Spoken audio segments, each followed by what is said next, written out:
विरोध होता, नीति विरोध, नीति विरोध, नीति विरोध। नीति के विरुद्ध दूत को मारना नहीं चाहिए, इसलिए हनुमान जी को मारने के लिए राम मना कर रहे हैं विभीषण जी। इसी प्रकार मां ने दूतों को मारा नहीं, दूतों को वापस भेज दिया।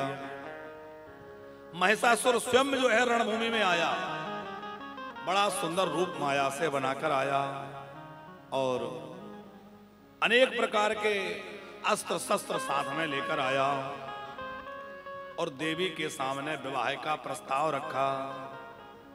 हंसती हुई मां ने कहा कि देखो दैत्यराज, अभी भी देवताओं को स्वर्ग वापस करके और पाताल में चले जाओ तो तुम्हें मैं क्षमा कर दूंगी, तुम्हारे प्राण की रक्षा हो जाएगी। मैं तुम्हें मारना नहीं चाहती, लेकिन ये दुष्ट तो दुष्ट था, वो क्या मानने वाला था। युद्ध के लिए ललकारा और मां को बंदी बनाना चाहता था। मां ने युद्ध करना प्रारंभ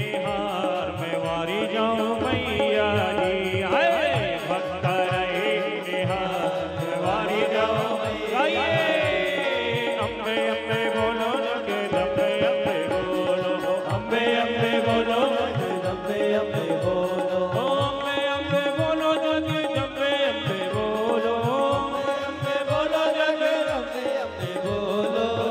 अम्बे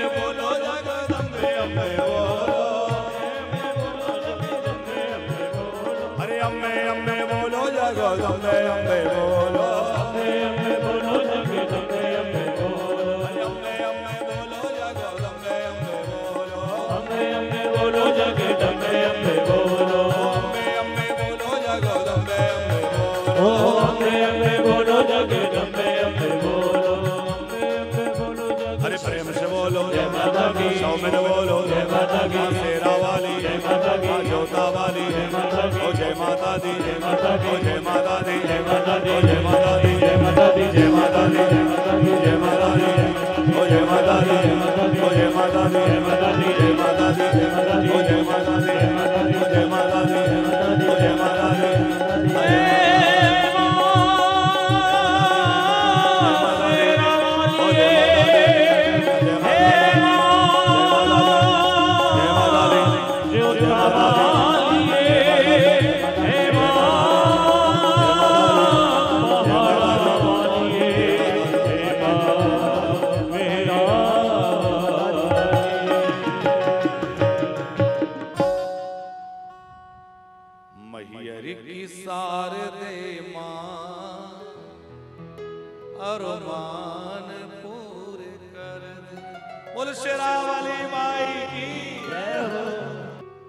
शेरा वाली माई की, महेश मर्दनी मैया की।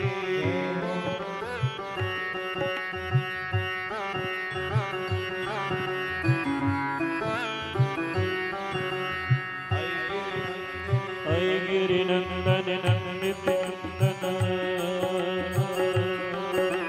ऐ गिरिनंदन नंदति मेदित विश्व विनोदिनि नंदिनते, गिरिवर विघ्न सरोधिनि वासिनि विष्णु विलासिनि जिष्णुते, भगवती हे चित्कंठ कुटुंबनि भूरि कुदम्बनि भूत गदे।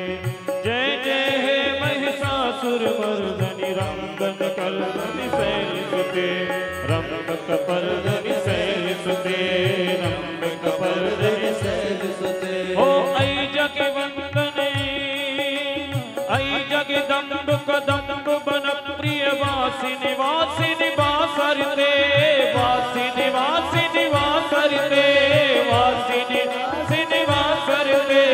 शिखर शिरोमणि तुंग हिमालय शृंग नीलालय मध्य गते, सिंह नीलाजय मते।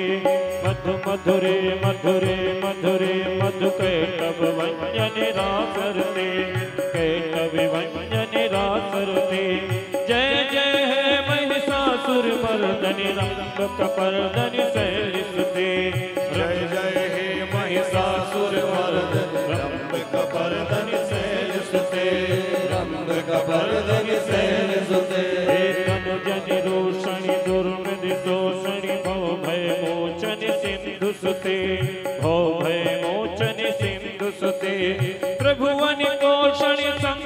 तोषण कल विमोचन हर सिर पे, कल विमोचन हर सिर पे। जय जय है महिषासुर मर्दन रंभ कपर्दन शैल सुते। जय जय हे महिषासुर मर्दनि रंभ कपर्दनि शैल सुते। रंभ कपर्दन शैल सुते, रंभ कपर्दन शैल सुते। जय जय हे महिषासुर मर्दनि रंभ कपर्दनि शैल सुते। भगवती महिषासुर मर्दनी, महिषासुर के साथ युद्ध हो रहा है, बड़ा भारी संग्राम हुआ है। इधर से मां के अस्त्र शस्त्रों की वर्षा हो रही है, उधर महिषासुर कभी सिंह बन जाता है, कभी हाथी बन जाता है, अलग अलग तरह के रूप धारण कर ले रहा है। पर मां के सामने उसकी माया कितनी चलती। मां ने चक्र उठाया और भगवती पराम्बा ने चक्र छोड़ा और चक्र से जो है महिषासुर की ग्रीवा कट गई, गर्दन छिन्न हो गई और महिषासुर जो है समाप्त हो गया। देवता जय जयकार करने लगे, पुष्प वृष्टि करने लगे और जय जयकार हुई है। बोले जगदम्बा मैया की, शेरों वाली माई की जय जयकार हुआ है। महिषासुर का अंत हुआ है और भगवती मणिद्वीप में जाकर के विराजमान हो गई। उसके बाद भगवान वेदव्यास जी जन्मेजय जी को और मां के सुंदर चरित्र सुना रहे हैं। एक समय शुंभ निशुंभ दो भाई पाताल लोक से भूमंडल पर आ गए। ये दोनों देखने में बड़े सुंदर थे, असुर होते हुए भी ये बड़े सौंदर्य संपन्न थे। दोनों भाई पुष्कर में चले गए और पुष्कर में जाकर के इन्होंने कठोर तप किया। कितने दिनों तक तप किया? 10,000 वर्षों तक इन्होंने पुष्कर में ब्रह्मा जी का ध्यान करते हुए तपस्या करी। ब्रह्मा जी प्रकट हो गए, वरदान मांगो। तो वरदान क्या मांगा होगा? क्या वरदान मांगेंगे? अमर हो जाएं, एक ही वरदान है। इन्होंने कहा देवो देवो दया सिंधो भक्ता नाम भय प्रदा अमृतंचनो ब्रह्मण देहि तुष्टो चेत विभो। हे विभो, हे ब्रह्मा, हमें अमर कर दो। ब्रह्मा जी बोले भैया वो तो हम भी नहीं है, एक दिन हमें भी मरना पड़ता है, मैं तुम्हें अमर कैसे कर दूं? जातस्य ही ध्रुवर मृत्यु ध्रुवम जन्म मृतस्य च मर्यादा विहिता लोके पूर्वम विश्वकर्ता किल। सबको मरना ही पड़ता है। शुंभ निशुंभ ने भी महिषासुर जैसा ही वरदान फिर मांगा। बोले मुझे कोई पुरुष जाति का ना मार सके, देवी कोई स्त्री मार सके। ब्रह्मा जी ने कहा तथास्तु। फिर शुंभ निशुंभ ने शुक्राचार्य जी को अपना गुरुजी बनाया। देवताओं के गुरु बृहस्पति जी हैं और राक्षसों के गुरु शुक्राचार्य जी हैं। शुक्राचार्य जी को अपना पुरोहित बना लिया और शुंभ जो है वो राजा बन गया। चंडमुंड उसके मंत्री बन गए। धूम्रलोचन की सेना आई और वो उसके साथ में हो गई। धूम्रलोचन को अपना सेनापति बना लिया। रक्तबीज भी 2 अक्षौहिणी सेना लेकर के आ गया और वो महिषासुर रक्तबीज 2 भाई थे। माता ने महिषासुर को मार दिया। रक्तबीज जो है वो 2 अक्षौहिणी सेना लेकर के और शुंभ के राज्य में आ गया। देवताओं के ऊपर आक्रमण कर दिया। देवता पराजित हो गए। देवता जहां तहां गुफाओं में भटकने लगे। अपने अधिकारों से देवता वंचित हो गए। 1000 वर्ष तक शुंभ ने राज्य किया और देवता बेचारे पर्वतों में छुपे रहे। फिर इन्होंने अपने गुरुजी से प्रार्थना करी, गुरुदेव। शुंभ ने तो अपने गुरुजी के पैर पकड़ के और इतना बलवान हो गया कि उसने राजा बन गया स्वर्ग का। अरे आप भी तो हमारे साथ हैं, आप हमारे गुरुजी हैं, आप भी कुछ करिए, आपको यज्ञ अनुष्ठान कराइए जिससे कि हम लोग पुनः अपने स्वर्ग को प्राप्त कर लें। बृहस्पति जी से प्रार्थना करी, किम कर्तव्यम गुरु ब्रोहि सर्वगतम महामुनि उपायोसि महाभागा दुःखस्य विनिवित्तये। आप कोई उपाय करिए। देवता बोले, वेदों में, शास्त्रों में शत्रुओं के पराजय के मंत्र भी तो होंगे। आप शत्रु पराजय का कोई यज्ञ कराइए जिससे हम इन दुष्ट राक्षसों पर विजय प्राप्त कर सकें। बृहस्पति जी को हंसी आई और उन्होंने कहा, अरे देवताओं, ये बताओ कि जो मंत्र हैं उन मंत्रों के अधिष्ठाता देवता कौन है? बोले, वो तो हम लोग ही हैं। कोई इंद्र का मंत्र है, कोई वरुण का मंत्र है, कोई सूर्य का मंत्र है, कोई चंद्र का मंत्र है। तो मंत्र जो है उनके देवता कौन है? आप लोग ही हैं। आप लोग ही यहां वहां छुपे फिर रहे हैं, तो उन मंत्रों की शक्ति से क्या होगा? सर्वे मंत्राश्च वेदोक्ता देवाधीन फलाश्च ते न स्वतंत्रा सुराधीश तथैकांत फल प्रदः। वो फल प्रदान करने वाले जो मंत्र हैं वो सब तुम्हारे ही अधीन हैं, लेकिन सारी सृष्टि, तुम सब देवता और हम आप सभी मां भगवती महामाया के अधीन हैं। माता महामाया ही हम सबको, सृष्टि को संचालित करने वाली है। बृहस्पति जी कह रहे हैं, इसलिए हे देवो, हम मां भगवती की आराधना करें। उन भगवती की कृपा से अवश्य ही हमारा दुख दूर होगा। क्योंकि जिस समय मां ने महिषासुर का वध किया था, तब कहा था कि जब जब तुम्हारे ऊपर संकट आए तो मुझे याद कर लेना। अब हम लोग उन्हीं मां की स्मरण करें, उनका स्तुति करें। पुरा भगवती तुष्टा जघान महिषासुरम युष्माभिरस्तु स्तुता देवी वरदानम ददावथ। बृहस्पति जी की बात सुनकर सारे देवता हिमालय पर्वत पर गए और वहां देवी की आराधना करने लगे। लंबे समय तक देवी की आराधना करी। हिरीम जो माया बीज है, इसका मंत्र जप करने लगे। एक समय देवी प्रकट हुई और गुफा से मां निकली और स्नान करने के लिए जाह्नवी नदी में, गंगा नदी में स्नान करने के लिए निकली।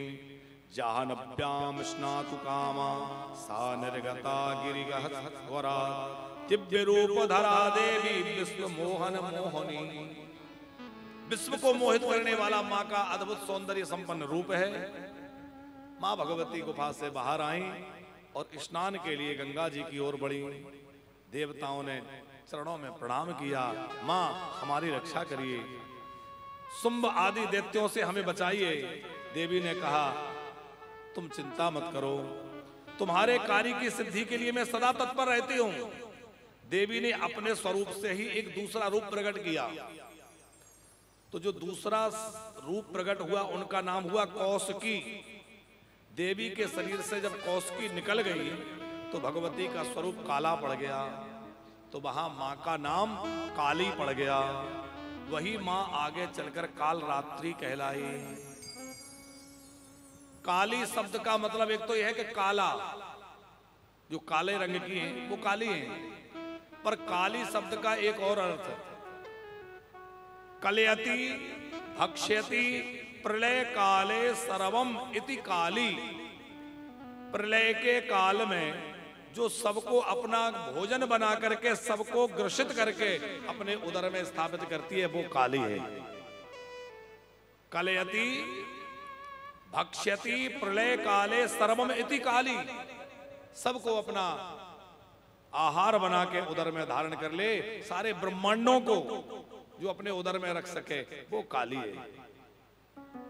भगवती महाकाली कहलाई, कालरात्रि कहलाई। और दूसरा रूप उनसे कौशिकी प्रकट हुआ, जो सिंह पर सवार है। कालिका ने कहा, जाओ शत्रुओं का संहार करो।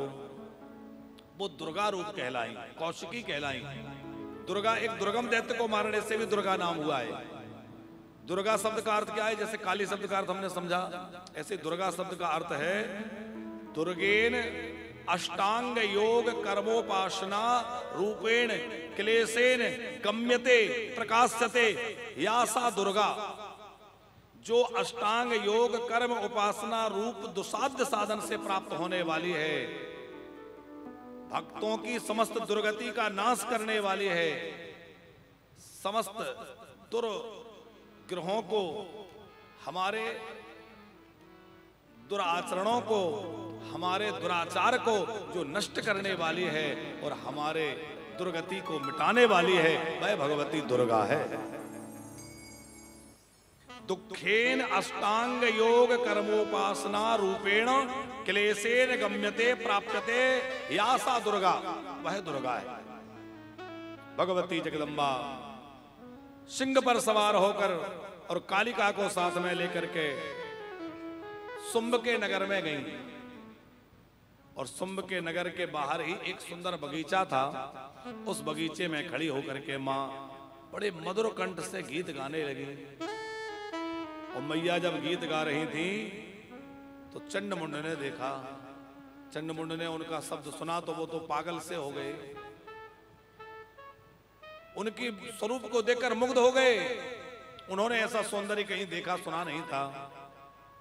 भागते भये शुंभ के पास गए, अपने राजा के पास। शुंभ ने कहा, क्या बात है, तुम लोग हड़बड़ाए हुए हो, क्या हुआ? चंडमुंड बोले, महाराज क्या कहें, हे दैत्यराज, बगीचे में एक बड़ी ही सुंदरी नारी आई है।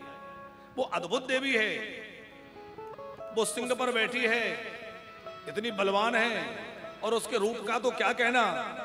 और ऐसे मधुर शब्द में गीत गा रही है कि हम तो सुन करके आपके पास भागे कि महाराज वो आपके योग्य है।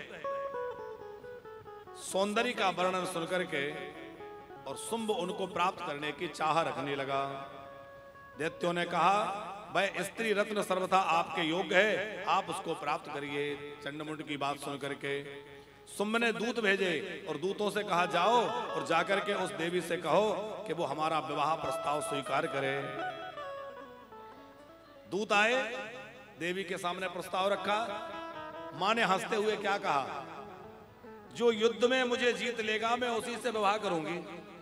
विवाह तो कर लूंगी, पर जो युद्ध में मुझे हरा सके, मुझे जीत, मेरे को युद्ध में जो परास्त कर सके, उसी से मैं विवाह करूंगी। तो सुग्रीव नाम का एक असुर था। ये वो सुग्रीव नहीं है, ये सुग्रीव नाम का दैत्य है। ये शुंभ का दूत था। इसने जाकर के महाराज शुंभ से कहा कि वो देवी तो कह रही है कि युद्ध में जीत लो तो विवाह कर लो। धूम्रलोचन को भेजा। राक्षसों ने कहा, महाराज एक स्त्री से लड़ने आप जाएंगे? अरे आप तो इतने बड़े बलशाली हैं, और एक स्त्री से लड़ने आप क्या जाएंगे, हम लोगों को भेज दो, ये काम तो हम लोगों का है। बोले जाओ। तो धूम्रलोचन जो है बड़ी भारी सेना लेकर 60,000 राक्षसों की सेना लेकर गया मैया, और कालिका के साथ में इसका संवाद हुआ। कालिका ने बहुत समझाया, क्यों प्राणों की आहुति देते हो, पर ये तो युद्ध के लिए तत्पर था। युद्ध होने लगा। महाकाली ने हुंकार भरी, बिना किसी अस्त्र शस्त्र के प्रहार के हुंकार मात्र से ही यह धूम्रलोचन जल करके भस्म हो गया। हुंकारेणैव तं भस्मो चकार तर अंबिका। भगवती महाकाली के हुंकार से यह दैत्य जल करके भस्म हो गया। देवता पुष्प बरसाने लगे, जय हो मैया जय हो, सब जय जयकार करने लगे। इसकी सेना भागी और शुंभ से जाकर कहा कि धूम्रलोचन समाप्त हो गया, आप भी भाग जाइए। शुंभ ने चंडमुंड को भेजा। चंडमुंड को देवी ने समझाया कि देखो, युद्ध की आकांक्षा छोड़ दो, जीवन की आशा रखते हो तो भागो यहां से। चंडमुंड युद्ध के लिए तत्पर होकर आए थे। युद्ध होने लगा। भगवती महाकाली कालिका ने चंड और मुंड दोनों को बंदी बना लिया और कौशिकी के सामने ले जाकर पटक दिया। कहा कि ये दो पशु पकड़ के मैं लाई हूं। पशु क्यों कहा? बोले एक यज्ञ चल रहा था। कौन सा? रण यज्ञ। युद्ध को भी यज्ञ ही कहा है, रण यज्ञ। और रण यज्ञ में ये दोनों पशु बलि हैं, इनको बलि चढ़ाना है। ऐसा कह करके और भगवती ने अपनी खड़ग निकाली और खड़ग निकाल करके भगवती ने चंडमुंड का संहार कर दिया और भगवती चामुंडा नाम से विख्यात हो गई। बोल चामुंडा मैया की। युद्धयज्ञेति विख्याते खड़ग यूपे प्रतिष्ठिते इत्युक्त्वा सा तदा देवी खड़गेन शिरति तयो। अब दूत जो बचे हुए थे वो भागे, इतने हड़बड़ाए हुए थे, सांस फूल रही थी, गिरते उठते भागे डर के कारण। और जाकर के शुंभ को समझाया, महाराज युद्ध भूमि में भयंकर दृश्य है, वहां रक्त की नदियां बह रही हैं, वहां जाकर बच पाना बहुत मुश्किल है। हम आपसे प्रार्थना करते हैं आप पाताल भाग जाइए, और नहीं तो राक्षस जाति समाप्त हो जाएगी, कोई बचेगा ही नहीं। उस भगवती के सामने, उस देवी के सामने कोई खड़ा नहीं हो सकता। शुंभ ने अपने वीरों को, योद्धाओं को सुंदर उपदेश दिया। शुंभ बोला, देवाधीनम जगत सर्वम का चिंतात्र जय मम देवास्तथैव ब्रह्माद्या देवाधीना वयं यथा। अरे दैत्य वीरो, हार जीत तो सब भाग्य के अधीन है। ये चिंता छोड़ो कि हम लोग जीतेंगे या हारेंगे, जय पराजय की चिंता मत करो। देव योग से जो प्राप्त हो वह हम स्वीकार करेंगे, पर युद्ध करने अवश्य जाएंगे। गजब का उपदेश दिया शुंभ ने। माता जी, इस प्रकरण को पढ़ के लगता है कि राक्षसों में भी ज्ञान तो बहुत है। रावण में कम ज्ञान था क्या? रावण जैसा बुद्धिमान कौन होगा? बड़ा बुद्धिमान था, धनवान भी था, बुद्धिमान भी था, पर उसमें धर्म नहीं था। आप कितने बुद्धिमान हैं ये महत्वपूर्ण नहीं है, आप कितने धनवान हैं ये भी महत्वपूर्ण नहीं है, आप कितने रूपमान हैं ये तो बिल्कुल महत्वपूर्ण नहीं है, आप कितने धर्मात्मा हैं ये महत्वपूर्ण है। आप धर्म के रास्ते पे कितना चलते हैं, आप में ज्ञान कितना है ये बिल्कुल महत्व नहीं रखता, आपके आचरण में कितना उतरा ये महत्व रखता है। ज्ञान बहुत है, आचरण कुछ भी नहीं है, वो ज्ञान थोता है। महात्मा गांधी कहा करते थे, 2.5 मन ज्ञान से तोला भर आचरण अच्छा है।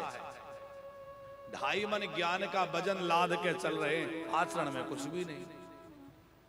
हम आप लोगों को खूब उपदेश दें, ब्रह्म बेला में उठो, संध्या करो, भजन करो, ये करो, वो करो, खुद कुछ भी ना करें तो वो ज्ञान जो है फिर व्यर्थ ही है कि नहीं?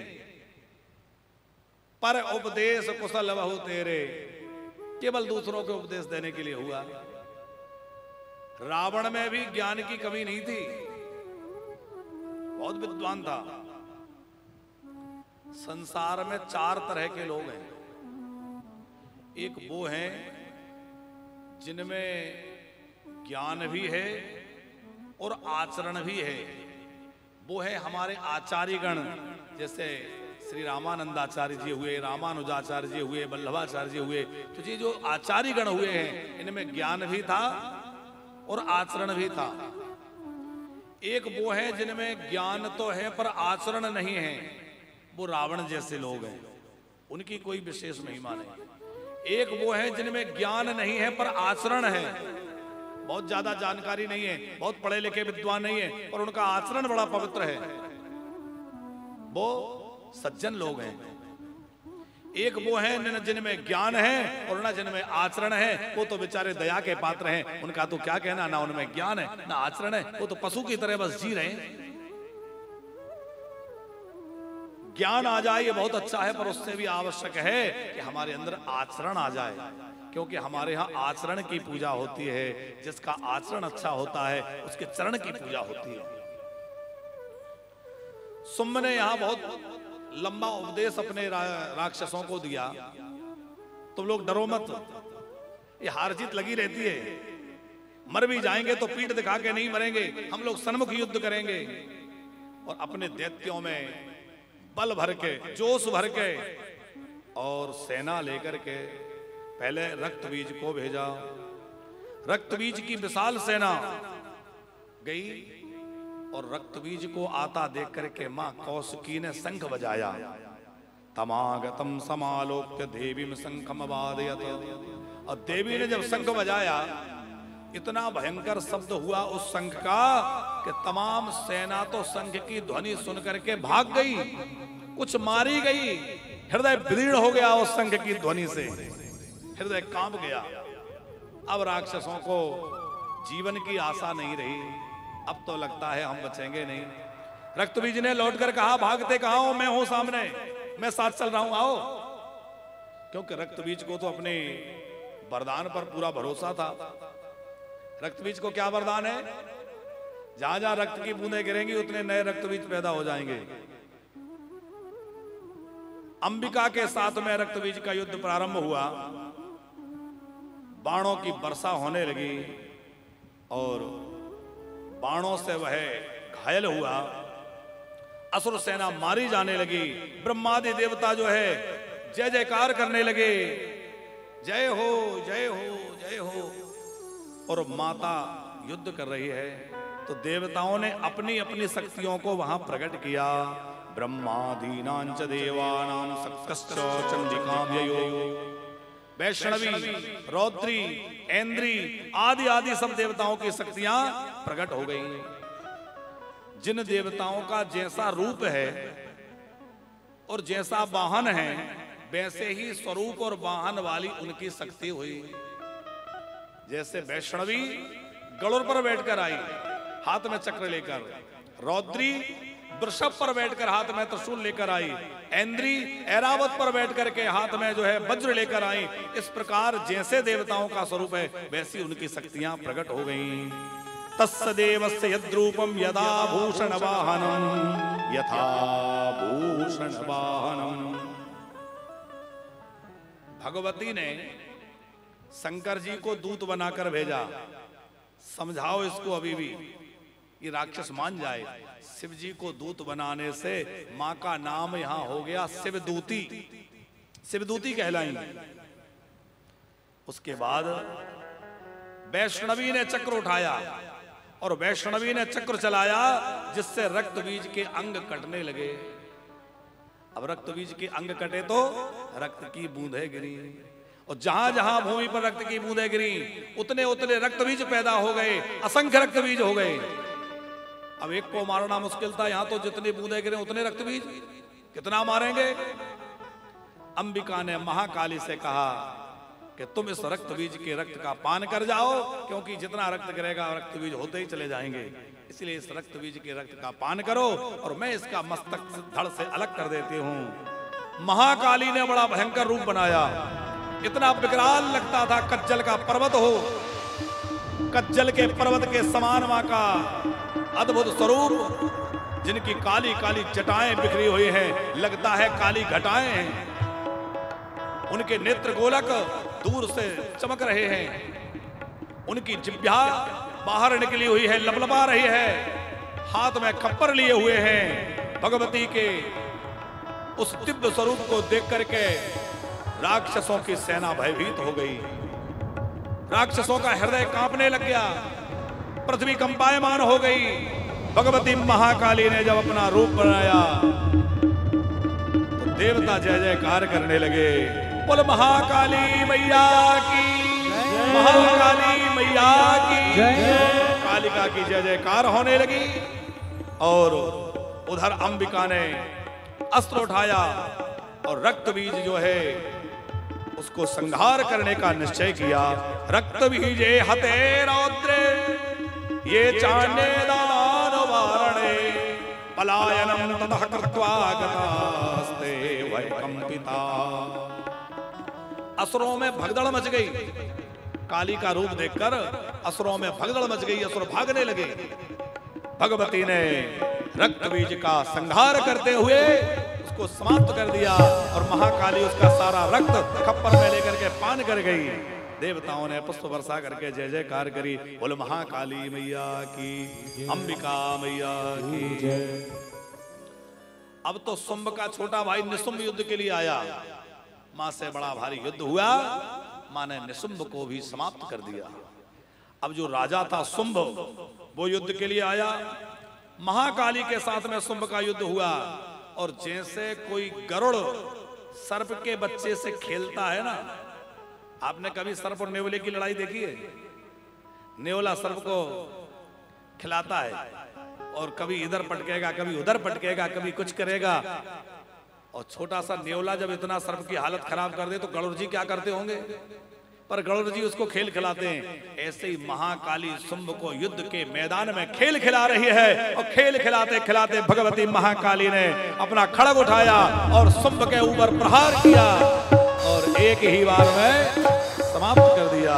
देवता जय जयकार कर उठे, असुरों की सेना का संहार हो गया। कुछ असुर बचे थे तो पाताल भाग गए, और देवता सुखी हो गए। बोले महाकाली मैया की जय।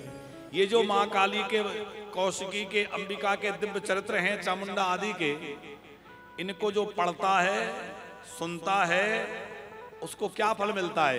यहाँ व्यास जी उसकी फलश्रुति कह रहे हैं। शृण्वन्ति चा सदा भक्त्या ते कृतार्था भवन्ति हि, अपुत्रो लभते पुत्रान् निर्धनस्य धनं बहु, रोगी चा मुच्यते रोगात् सर्वान् कामान् वाप्नुयात्। जिसको संतान नहीं है वो इस चरित्र के सुनने से संतानवान हो जाता है। जिसके पास धन का अभाव है उसको धन मिल जाता है।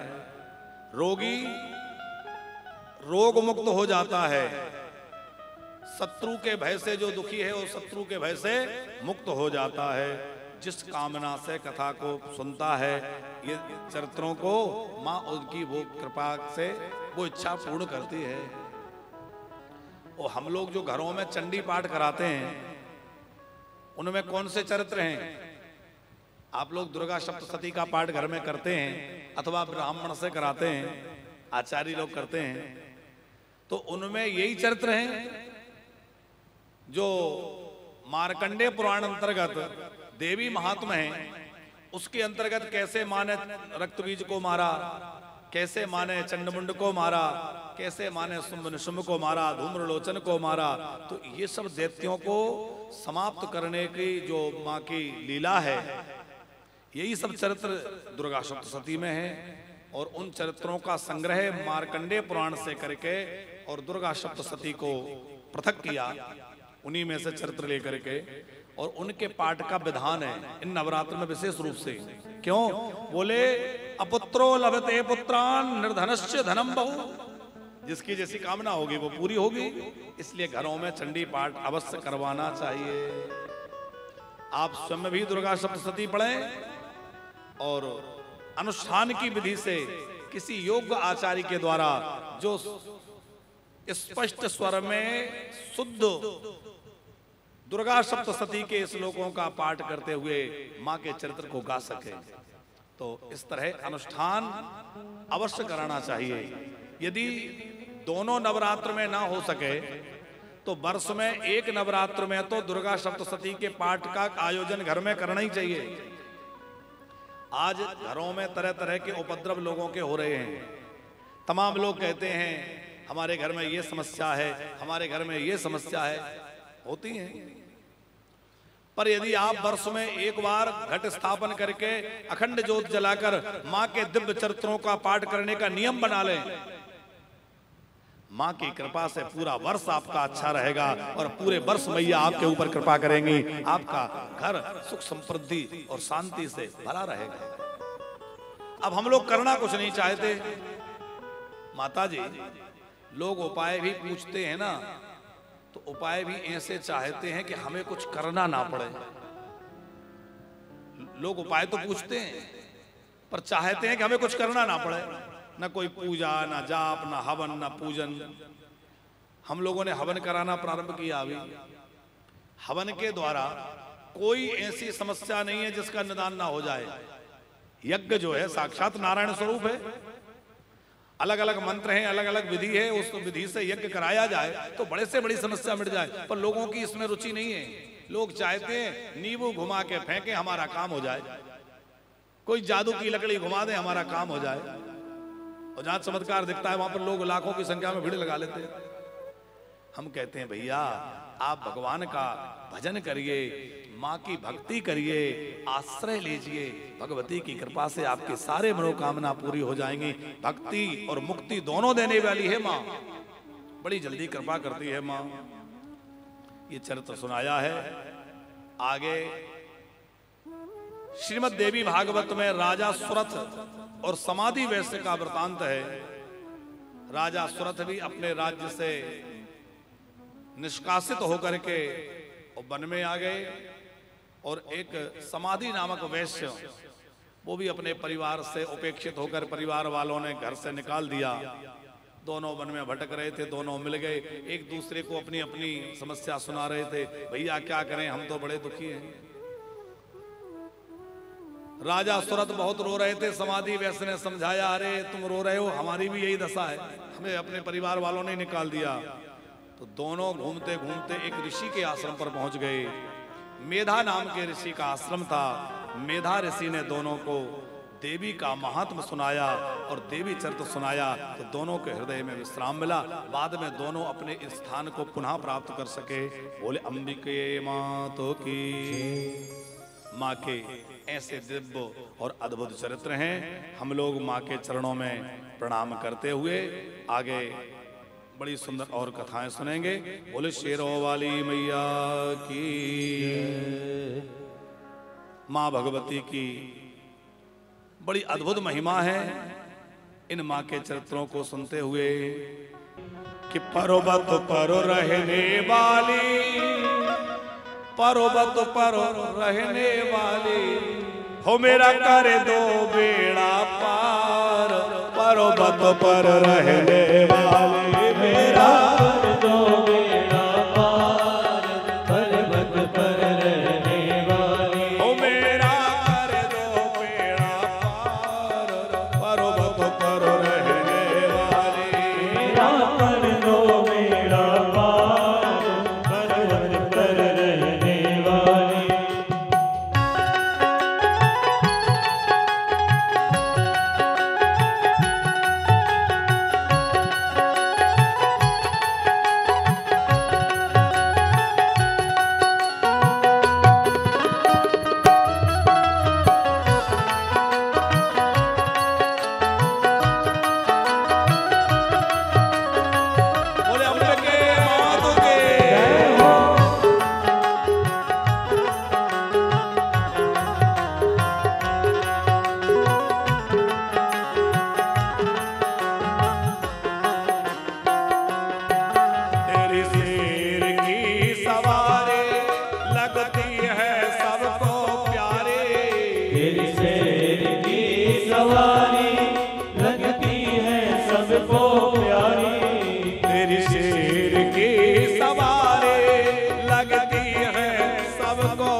पर्वत पर तेरा डेरा लगता भक्तों का मेला। पर्वत पर तेरा डेरा लगता भक्तों का मेला। पर्वत पर तेरा डेरा लगता भक्तों का मेला। पर्वत पर तेरा डेरा लगता भक्तों का मेला। और ऋषि मुनि आए, ओ आए ऋषि मुनि हर बार पर्वत पे रहने वाले मेरा कर दो बेड़ा पार। पर्वत पे रहने वाले, पर्वत पर रहने वाले, पर्वत पर रहने वाले, पर्वत पर रहने वाले, पर्वत पर रहने वाले। ओ मेरा कर दो बेड़ा पार। पर्वत पे रहने वाले मेरा कर दो बेड़ा पार, पर्वत पर रहने वाले।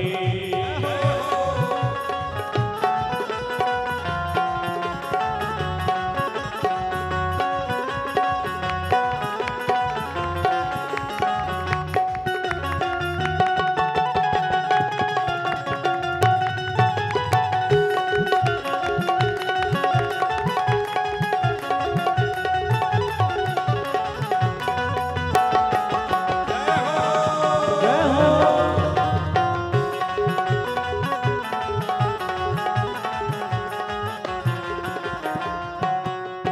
तेरे माथे पे बिंदिया साजे, कानों में कुंडल विराजे।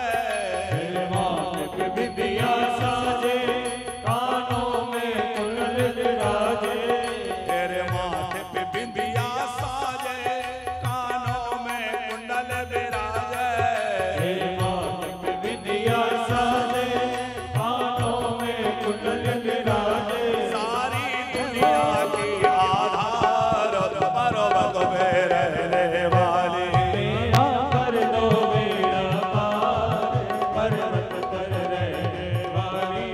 पर्वत पर रहने वाले, पर्वत पे रहने वाले, पर्वत पर रहने वाली, पर्वत पर रहने वाली। कर दो बेड़ा पार। पर्वत पे रहने वाले मेरा कर दो बेड़ा पार, पर्वत पर रहने वाली। कर दो बेड़ा पार। पर्वत पे रहने वाले मेरा कर दो बेड़ा पार, पर्वत पर रहने वाली। प्रेम से बोलो जय माता दी, सौमन बोलो जय माता दी, माँ शेरा वाली, जय माता दी, माँ योद्धा वाली, जय माता दी, माँ नैना देवी, जय माता दी, माँ ज्वाला देवी, जय माता दी, जय माता दी, जय माता दी, जय माता दी, जय माता दी, जय माता दी, जय माता दी, जय माता दी, जय माता दी, जय माता दी, जय माता दी, जय माता दी।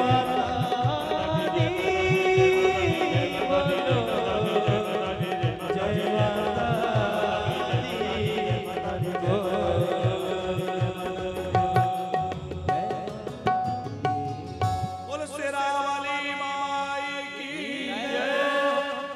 माँ भगवती की अद्भुत महिमा है, माँ के दिव्य चरित्र हैं। हम लोग आगे की कथा में चलेंगे। एक बात स्पष्ट कर दें, बहुत लोगों के मन में ये दुविधा है कि इस बार नवरात्रि में एक दिन बढ़ रहा है, तो अष्टमी की पूजा किस दिन करें, नवमी की पूजा किस दिन करें। क्योंकि बहुत लोगों के घरों में अष्टमी पूजा होती है और बहुत घरों में नवमी की पूजा होती है। कुल देवी की पूजा जिन घरों में होती है, कई लोग नवमी की पूजा करते हैं, कोई अष्टमी की करते हैं। तो मन में कुछ संदेह लोगों के बना हुआ है कि अष्टमी पूजा किस दिन और नवमी पूजा किस दिन करें। तो इस बार तिथियों के मान में कुछ अंतर आने से एक दिन बड़ा है। कल जो है सप्तमी मानी जाएगी, कल सप्तमी तिथि रहेगी, सप्तमी की पूजा कल होगी। अष्टमी की और नवमी की पूजा दोनों ही 11 तारीख में होंगी। परसों 11 है ना, तो परसों 11 तारीख में अष्टमी की पूजा और नवमी की पूजा दोनों एक ही दिन होना है। क्योंकि मध्याह्न काल तक अष्टमी रही है, मध्याह्न के बाद नवमी आ गई है, तो यदि आप 12 तारीख में नवमी का पूजन करते हैं तो उस दिन थोड़ी ही नवमी रह करके दशहरा आ गया है, तो 12 तारीख में दशहरे की पूजा होनी है, उस दिन दशहरा उत्सव होना है। इसलिए जिनके यहाँ नवमी पूजा होती है या नवमी के हवन होता है, नवमी को कन्या पूजन होता है, वो लोग नवमी की पूजा 11 तारीख में ही संपन्न करें। अष्टमी की पूजा भी 11 तारीख को करें और नवमी की पूजा भी। अष्टमी की पूजा सवेरे सत्र में होगी और नवमी की पूजा शाम के सत्र में होगी। हम लोगों के यहाँ भी 11 तारीख को इस कथा का विश्राम है, तो उस दिन का क्रम ये रहेगा कि उस दिन कथा थोड़े और जल्दी प्रारंभ होगी, क्योंकि कन्या पूजन वगैरह होना है। तो समापन वाले दिन माने 11 तारीख को हम लोगों के यहाँ ठीक 9 बजे हम बैठ जाएंगे और 9 बजे से 11 सवा 11 तक कथा होगी और 11 बजे कन्या पूजन का कार्यक्रम रखा है। छोटी छोटी कन्याएं आमंत्रित होंगी, जैसे कि हर बार नवरात्र में हम लोग बुलाते हैं। आप लोग भी उनके लिए अपनी ओर से चुनरी, कुछ श्रृंगार का सामान, कुछ पेंसिल, कॉपी या कुछ उपहार, कोई टॉफी कुछ लाना चाहे तो वो आप भी अपनी ओर से ला सकते हैं, अथवा आप कुछ राशि जमा कर दें तो एक साथ सब सामग्री आ जाए। जो लोग चैनल के माध्यम से जुड़े हैं वो लोग भी चाहें कि कन्या पूजन हम घर में नहीं कर पा रहे हैं या यहाँ संस्था में जो होती है उसमें अपना कुछ सहयोग, तो यहाँ आप जुड़ सकते हैं। तो हम लोग सवेरे 9 बजे से 11 बजे तक कथा करेंगे, 11 बजे कन्या पूजन करेंगे और 12 बजे तक कन्याओं को भोजन प्रसाद कराने के बाद 12 बजे भंडारा प्रारंभ हो जाएगा। तो भंडारे में पहले तो कन्याओं का पूजन और कन्याओं का भोजन हो जाएगा। जो भी कन्याएं आएंगी उनका भोजन होगा। हम सब लोग पहले भोजन नहीं पाएंगे, आप लोग ध्यान रखना नहीं, जल्दी से आप लोग कभी कभी बैठ जाते हैं। पहले पवाइए, पहले कन्याओं को जमाइए, फिर ब्राह्मणों को जमाइए और फिर खुद जी भी। यहाँ तो कई बार हम देखते हैं जजमान सबसे पहले टेबल देखते हैं, आप लोग नहीं, कई लोग कभी कभी। और जब हम परोसने जाते हैं तो हम देखते हैं जजमान जी पहले बैठे। ठीक है, देखो शरीर का धर्म हो सकता है किसी को जल्दी भूख लग जाए, अब अपनी अपनी स्थिति है, किसी की डायबिटीज है, किसी ने नाश्ता कम कर पाया था, कोई बात, तो वो सब चलता है। पर प्रयास करिए कि जहां तक हो सके व्रत वाले दिन पूजा के समय हम लोग कन्याओं को जमा के, ब्राह्मण को जमा के, कुछ दक्षिणा पानी करके उसके बाद प्रसाद पाने बैठे तो ज्यादा फल मिलेगा। और ऐसा प्रयास करिए कि उस दिन पहले कन्याओं का पूजन, फिर कन्याओं का भोजन, फिर ब्राह्मणों का भोजन कराइए और ब्राह्मणों को जमा करके उनको यथाशक्ति दक्षिणा दे करके प्रणाम करके और 2-4 ब्राह्मणों की पत्तल उठा के, 2-4 कन्याओं की पत्तल उठा के भोजन जब ब्राह्मणों का, साधु संतों का चले, कन्याओं का चले, तो पत्तल की सेवा जरूर करनी चाहिए। परोसने की सेवा तो ठीक है, वो तो करना ही चाहिए।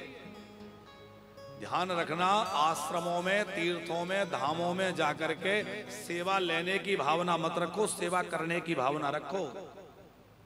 कल हमारी माताजी कह रही थी, इस कथा की मुख्य यजमानी, महाराज जी आपकी आज्ञा हो जाए तो ये झूठी थालियां सब हम धो दें। हमने कहा माताजी हमें बिल्कुल ठीक नहीं लगेगा। अब आप मैया जी हैं, तमाम लोग आपके प्रति बड़ी श्रद्धा रखते हैं, आप खुद देवी की बड़ी भारी उपास्या हैं, देवी की बहुत आराधना करती हैं, आप पर बड़ी कृपा है। और जिसके हाथ पे, जिसके मस्तक पे आप हाथ रख दें और समझ लो माँ का ही हाथ रखा गया, बड़ी कृपा आपको माँ की प्राप्त है। और आपने कल कहा कि महाराज जी आप कहें तो हम ये बर्तन हम धो देते हैं। हमने कहा नहीं नहीं माता जी, आपसे हम ये सेवा नहीं कराएंगे। तो ये आपकी सरलता है। इसी तरह आप लोगों को ये बात समझना और सीखना चाहिए। यही नहीं, कहीं भी जाइए, किसी भी आश्रम में जाइए, ये कोई होटल थोड़ी है।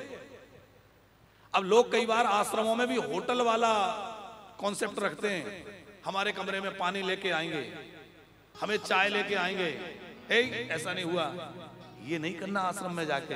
ये धाम है, भगवान का घर है भैया, यहाँ तो आए हो तो सेवा की भावना से आओ। चलो हम उठा के थोड़ा झाड़ू लगा दें, हम उठा के थोड़ी सेवा कर दें, होना चाहिए कि नहीं?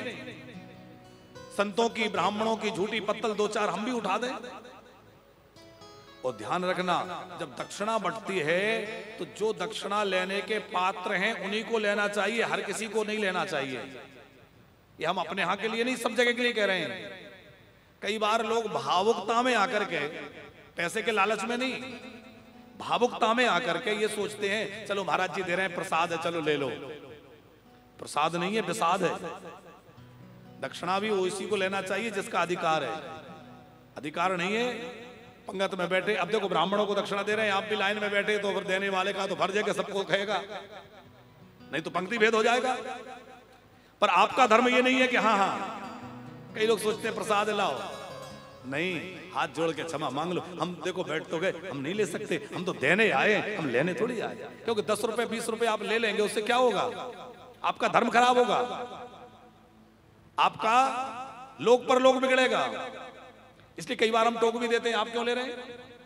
यद्यपि हमें देने में कोई हर्ज नहीं है, हमें तो सबको दे रहे हैं 1 2 4 कौर से। तो ऐसे कहीं भी ध्यान रखिएगा, कहीं किसी आश्रम में, कहीं किसी स्थान में आप गए हैं और वहां साधु संत ब्राह्मणों को दक्षिणा सेवा बट रही है, कपड़ा बट रहा है, आप बचिए उससे।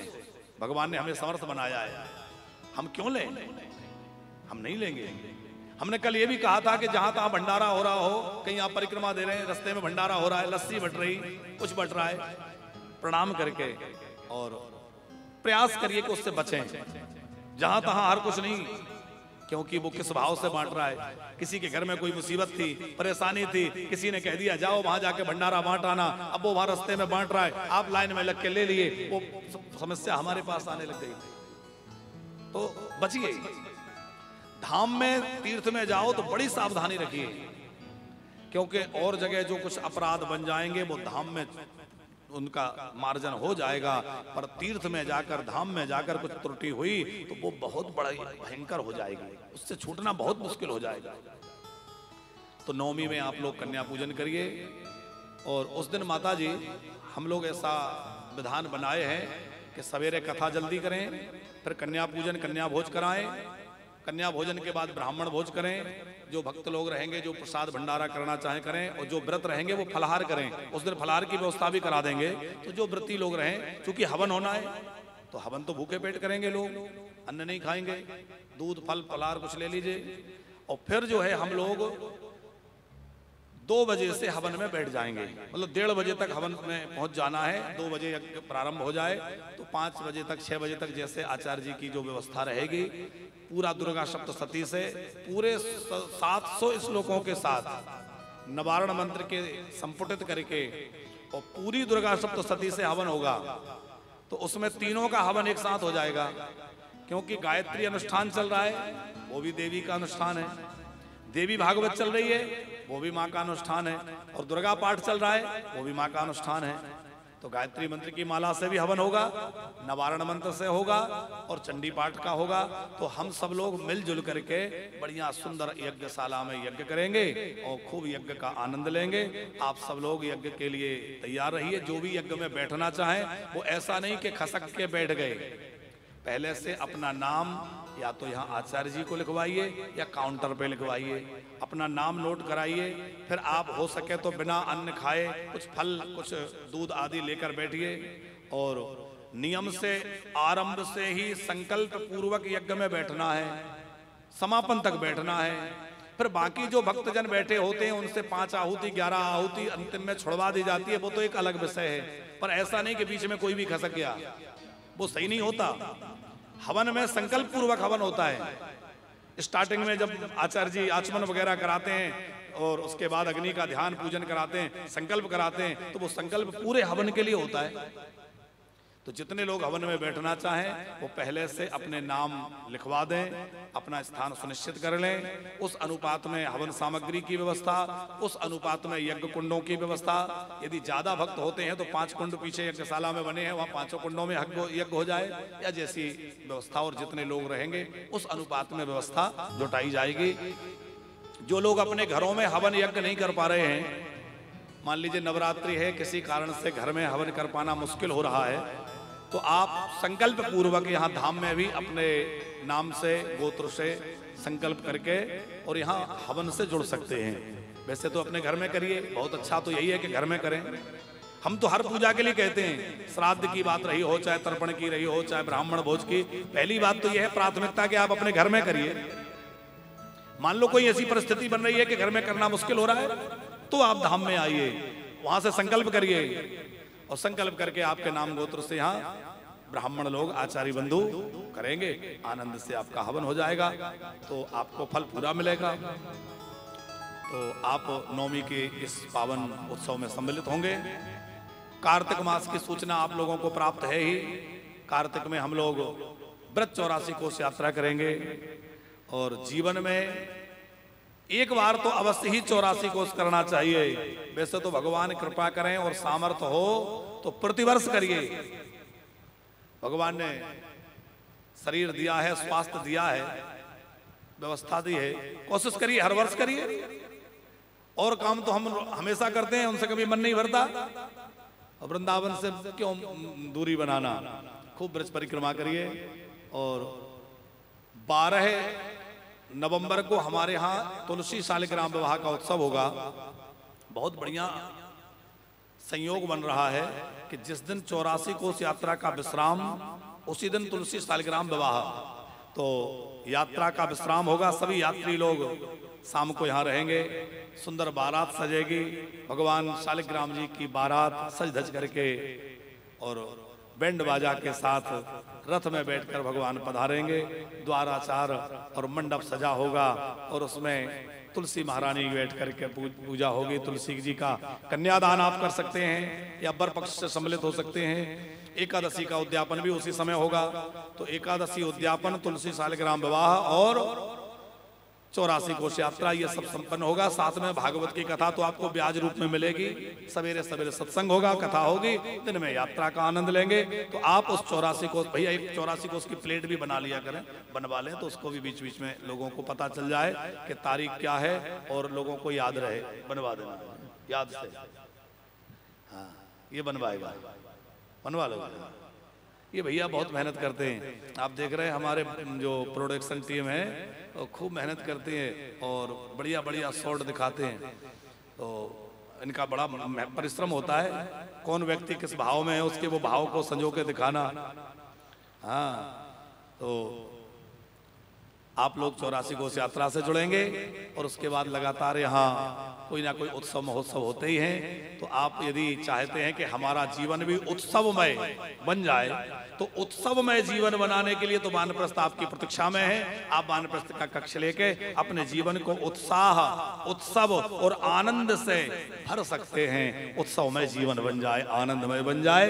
तो अब हम लोग कुछ सूचनाएं सुनेंगे और सूचनाओं के बाद में हम लोग जिन दानदाताओं ने दान दिया है उनके नामों की घोषणा, तत्पश्चात आरती का दर्शन करेंगे। और सायंकालीन सत्र में अपराह्न 4 बजे से श्रीमद् भागवत में आज रुक्मणी मंगल की कथा है। बड़ी सुंदर जो है महारास का प्रसंग है। तो महारास की कथा और रुक्मणी मंगल का उत्सव आज की कथा में शाम को होगा। हम लोगों को बड़ा सौभाग्य मिल रहा है कि नवरात्रि में वृंदावन जैसे धाम में बैठ करके सवेरे देवी भागवत और शाम को श्रीमद् भागवत दोनों कथाएं एक साथ चल रही हैं। आज श्रीमद् भागवत का 6ठम दिवस है और देवी भागवत का 7म दिवस है। देवी भागवत का 7म है, श्रीमद् भागवत का 6ठम है। कल श्रीमद् भागवत का विश्राम होगा और परसों देवी भागवत का विश्राम होगा। तो दोनों कथाएं एक साथ क्रम चल रहा है। खूब आनंद के साथ हम लोग जो है माँ के चरित्रों को सुन रहे हैं। 4 बजे पुनः आप सब उपस्थित होइए और महाराज की दिव्य कथा में सम्मिलित होइए। जो लोग चैनल पर इस बार जुड़े हैं, अभी इस समय जुड़े हैं, तो चैनल में जो लोग जुड़े हैं वो भी ध्यान रखें कि श्रीमद् भागवत की कथा के लिए आप लोग 4 बजे से हमारे सोशल मीडिया प्लेटफॉर्म पर आ जाइए। हमारे नाम से यूट्यूब चैनल बना हुआ है या वानप्रस्थ धाम के नाम से यूट्यूब चैनल है, फेसबुक पेज है, उस पर आप कथा का श्रवण लाभ ले सकेंगे। और चैनल को भी आप सब लोग सब्सक्राइब अवश्य कर लें। जो लोग आप बाहर से आए, आपने किया कि नहीं भैया जी? हाँ, तो चैनल को सब्सक्राइब जरूर करना है। नहीं किया हो तो अभी निकाल लो मोबाइल और कर लो जब तक कुछ सूचना हो रही है। हाँ, क्योंकि चैनल सब्सक्राइब हो, अच्छा कमरे में रखा है, कर लेना जाके। चैनल सब्सक्राइब कर लेंगे तो आज तो परसों ये कथा विश्राम हो जाएगी। आज तो आनंद ले रहे हैं, 3 दिन बाद समापन, पर चैनल से जुड़ जाएंगे तो नोटिफिकेशन मिलता रहेगा। कहीं भी कथा हो रही है, कोई भी नई वीडियो, जैसे आज अष्टमी नवमी की डाल हमने बोला, तो अब हमारा सोशल मीडिया टीम इसको अलग करके डाल देगा ताकि लोगों को अष्टमी नवमी का भ्रम समाप्त हो जाए। ऐसे अभी एकादशी आ रही है, उसको लेके भी भ्रम है।